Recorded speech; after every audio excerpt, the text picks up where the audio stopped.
Welcome, everyone. Today, my special guest is one of America's most profound spiritual leaders. She's an acclaimed empowerment legend, and she has written over 15 books in 23 languages, sold 8 million copies.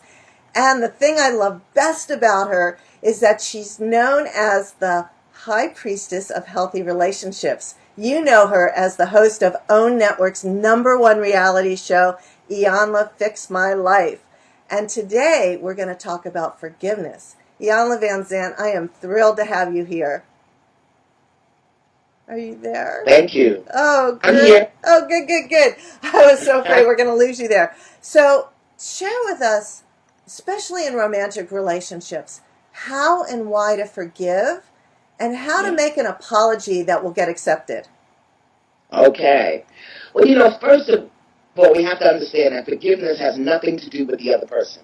It has to do with what we're telling ourselves about the other person, what we're telling ourselves about what happened, and what the experience triggers up within us. There's some unhealed place within us that is touched by what the other person says or does or what we're thinking about it. So forgiveness is important to clear the decks. Forgiveness is important for your healing. Forgiveness is important so that your life is not run by your past or your history, so that you are free to respond to what goes on in this moment, particularly in relationships. Because the people that we draw to us, the people that we fall in love with, are the people that are going to support the deepest level of healing. Who wants to hear that, right? So you're going to attract the person that is going to give you least of what you want so that you can heal that within yourself. Now, when it comes to an apologies, in order for them to be accepted, you've really got to be willing to forgive. Not stuff it down, not forget about it, not act like it doesn't matter, but really forgive first your thoughts, your judgments about the person, and then the actual act itself.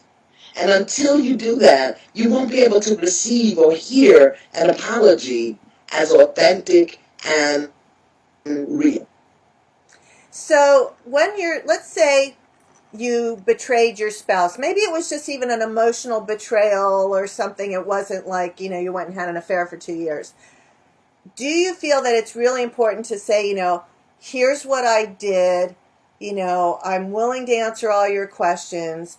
I'm incredibly sorry. It was stupid and thoughtless and unkind. I'll never do it again. Like, how far should you go or can you go and then say, please, please, please forgive me?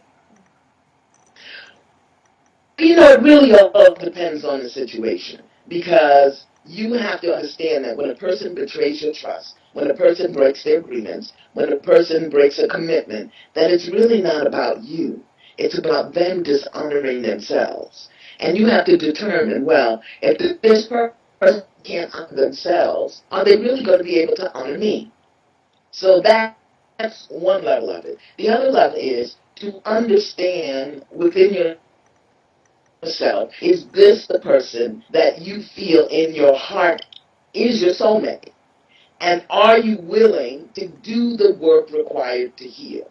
And if the person comes forward, and if they're authentic, and if they are committed, and if they really are willing to do the healing work that's required, then I think you set up the parameters that you need. Do you need to ask questions? Do you need to understand the experience that the other person was having? What I always say to people when there's a betrayal or a broken commitment, never ask why.